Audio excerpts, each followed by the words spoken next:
Hi guys, welcome back to the channel. Time to get back to work on the project truck. Work on replacing the front passenger door. So let's get started.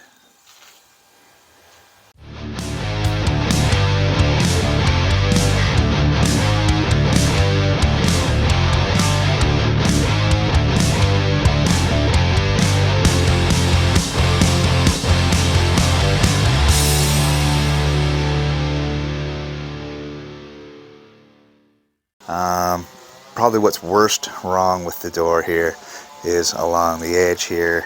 It's got some rust blisters. There's been some Bondo put in the corner here. The underside lip here is a little rough, so I just work at it as I go along and bring you guys along with that. So let's get started. Peel some of this rusty blisters off. Roll lock, 36 grit.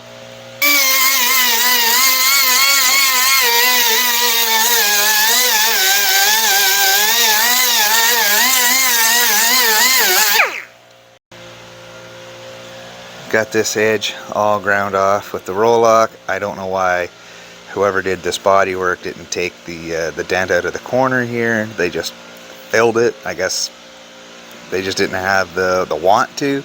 The edge doesn't look too bad. There's a little rust along the edge, but it doesn't appear to go right through, or this bit right here on the seam is missing. So I'm gonna flip it over and take a round out of the backside.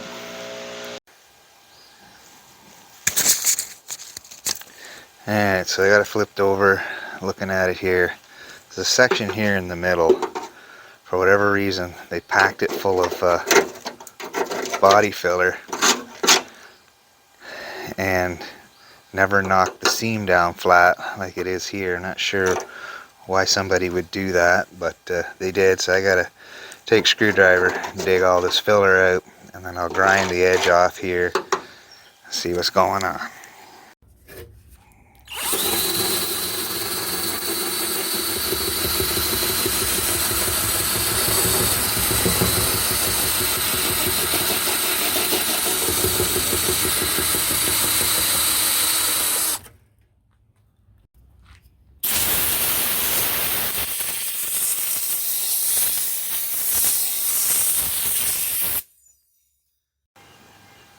Now, using flat screwdriver, roll lock, wire wheel, I got all the filler out from underneath this seam. And get hammer and dolly out and flatten this back down and take this little ding out of the corner as well. Looks like I need to put in a piece of metal from here to there, and it looks like there's another really soft spot up here. Now, as you guys are aware, I sometimes stress in my videos about, using what you've got. I don't have a body hammer with the hook tooth on it to get in here, but what I do have is a conventional hammer with the claw on the front for pulling nails, and that fits nice.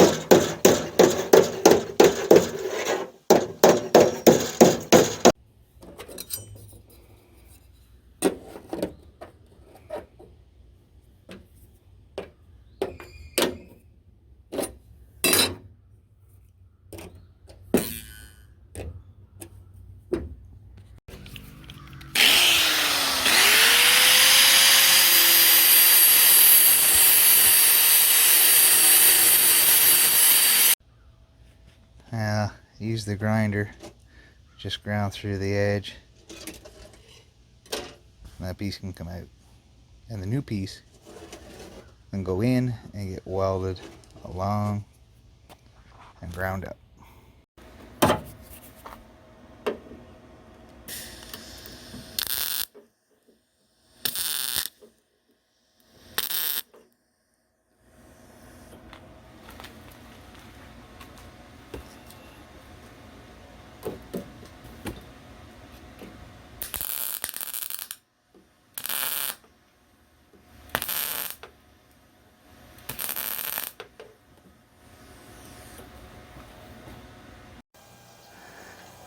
I got this all tacked together. I used the clamps. You can see there's spaces here. I used the clamps to hold it tight. Went up from underneath. Got a few tack welds on it. That's going to hold that. Now I'm going to come through and I'm going to slowly stitch weld this together so that it doesn't warp. And yeah, the best thing is this piece of metal, 20 gauge, I already had this little form on it, so that's going to help hold that straight and keep it from warping. Now I got this tacked in, as you can see. I'm going to trim it off just below the tacks along here, so then I can grind it off a little bit with the grinder and then fill in the exact edge with weld along. Okay, so chopped off, ground back a bit. Now you can see all the in-betweens I was talking about here. So welder fired back up and then weld right in those edges all the way along. Then it's just grind it up and bring this edge back to being straight. Okay, I got this all welded up. I'm sure there's a few pinholes in here, not a big deal. So I'm going to get this ground up. I'm going to grind the back. I'll show you both sides. And then basically after that, it is just grind this this edge down so it's equal to where the original panel was. Okay, so here's the inside side of the patch. Looks pretty good. Got a nice edge here. Yeah, it's not perfectly straight, but you know, I'm gonna have to put some fiberglass filler on that anyway. Let me flip it over and I'll show you the other side. So here's the front side. Looks pretty good. Feels pretty good. Yeah, there's some pinholes here, but these are actually sealed up, and I don't see any reason why fiberglass filler won't take care of this situation. And of course I gotta adjust the edge here, like I showed you earlier. The edge is out a little bit, but that'll all clean up as I go along. So carry on, do the patch up here before we get going any further. Alright, so I ended up putting a whole new piece in all the way from here all the way down to here. So I got a nice new clean inside lip. I ended up putting a piece in the back here too. Just got to fill in these little perforations here with some glass plus, and the back of this door is pretty much done for fab work. It just needs sanded and some primer. Alright, finally got some time to get back at this. Got it flipped over here on the stand. Sprayed some of this rust converter along the edge here just to protect it and seal it up, and so it didn't rust while I was well, I didn't have the opportunity to work on it, but now I do again. 80 grit on the Porta-Cable DA door handle. I'm going to start sanding this surface down and see what's going on underneath this this paint, and then get some glass plus on this edge. Okay, I'm working the finish down here with some 80 grit, and it looks like it's pretty solid. It's not flaking off. The finish is kind of poor from this body line up. I may have to take it down further there. There is some spots here that are suspect to issues, but the door itself overall, I think I'll be able to get away with sanding all the orange peel out of this finish that's on here, applying epoxy to seal it all up, followed by some primer, guide coat, and a block, and then I'll know exactly where I'm at. Okay, sanding the door down. It's coming along pretty good. I got up into here, and it appears there's some kind of a vinyl strip that was applied to here that they painted over, and it's not sanding off very well. I hope you guys can see that. It's very gummy, very gooey. I do have a decal remover wheel, and I'm going to give that a go and see if that helps.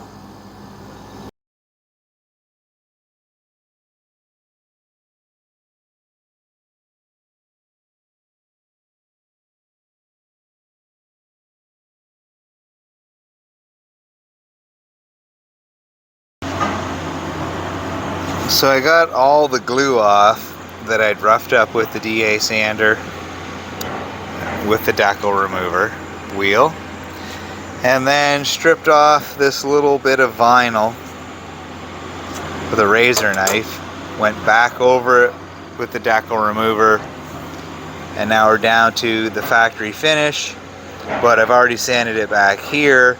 So I'm not going to do a feather out, I'm just going to take it all off, at least down to the factory primer, if not bare metal, along this area. It just saves a lot of aggravation.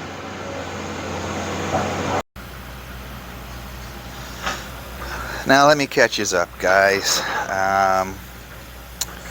Put down a layer of Glass Plus, which is like a Bondo glass, except really fine, over the repair that was along here, and then sanded that down with 80 grit on the Porta-Cable DA. Put a skim of body filler on, and I do mean just a skim. Went back over that with 80 grit on the Porta-Cable DA, and now I have another skim of body filler on here, which I'm going to hand block to try to get from the body line here down to the edge all shaped in.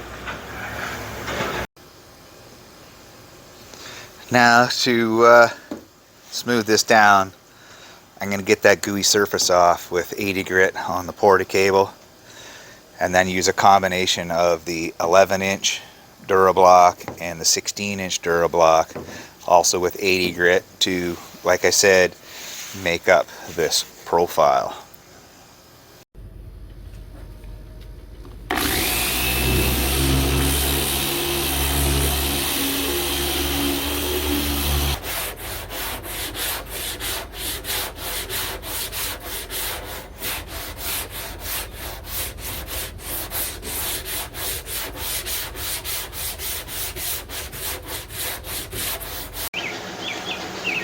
Alright, so if you notice there, I was working in a crisscross pattern, but also working my way down the entire piece. So that will help keep everything straight, as opposed to just working in one spot and you might end up really low because you over sanded it. Work the whole piece back and forth. So I'm going to grab a dust mask and continue on. Now, I'm not sure if I've mentioned this in a video before or not, but once I have the rough bodywork down to about where I want it, and you always have those little low areas that stand out, little areas along the edges that need more fill, I like to switch to a different colored hardener in the body filler. This allows me to just now sand the red off and not the blue. As you can see, that little trick can help make for a nice straight panel. Alright, doors all sanded down, I think good enough. Done the rough end bodywork. Wiped it down with wax and grease remover and let it sit for a bit to get that nicely aired out. Now take a tack cloth to it using the air from the spray gun, wipe it down, and then put at least one good closed coat of epoxy on it, if not two. Let that set for an hour, and then put down 1 to 2 coats of primer so I have something to block later.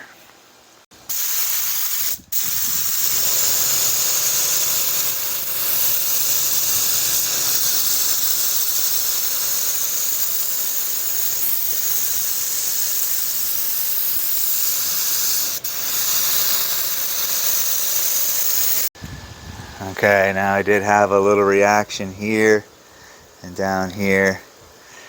I'm not going to worry about that right now. I'm going to get the second coat of epoxy on and then go from there.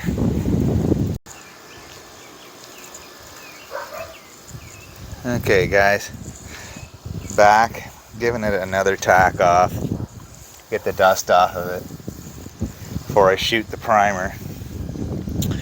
For those who aren't aware, over here at SW Customs, I'm still in a construction zone. Look at the dirt on project one time. Absolutely crazy.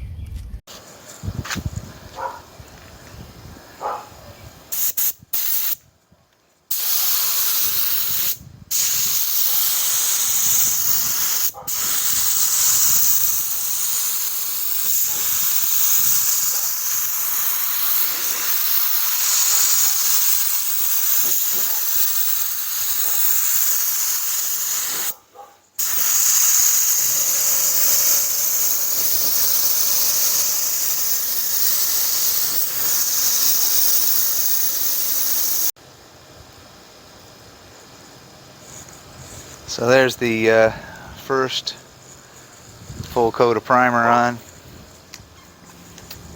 Looks pretty good. Good chance that's going to fill in a lot of those 80 grit scratches that you saw earlier. Of course, there's going to be a little bit of, a little bit of touch up. Everything will be revealed on the first block down. So let that dry up for 10 minutes. Throw down a second coat.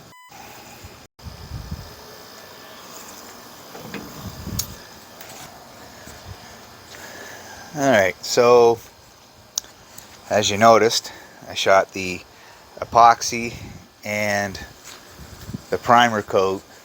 Oh my god, the dust is flying through.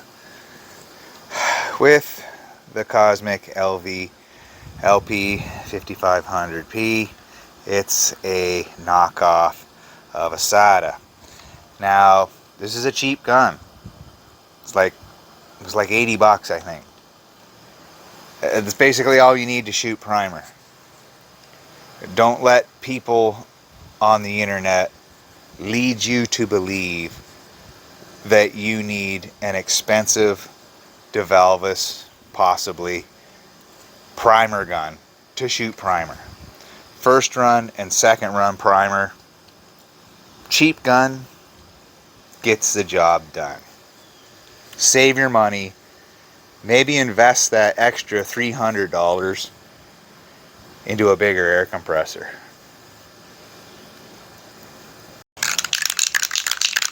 Alright, so this is cured for about a half hour. It's getting late. It's almost 9 o'clock at night.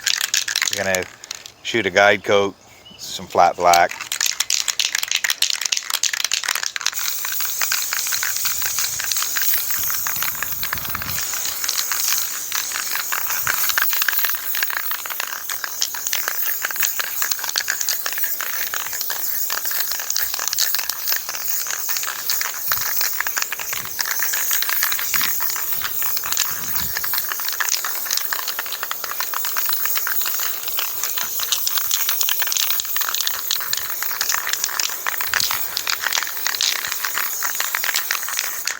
I think I mentioned before, this is way cheaper than that powdered guide coat you can buy, especially for the guy at home.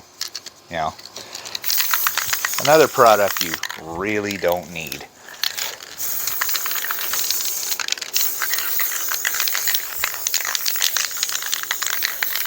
Okay, so I'm gonna call this video here, and in the next video we'll be blocking out the primer, fixing the imperfections, second run of primer, get it ready for paint, and do the paint. So till the next one, guys, as always, hope you enjoyed the video. Peace.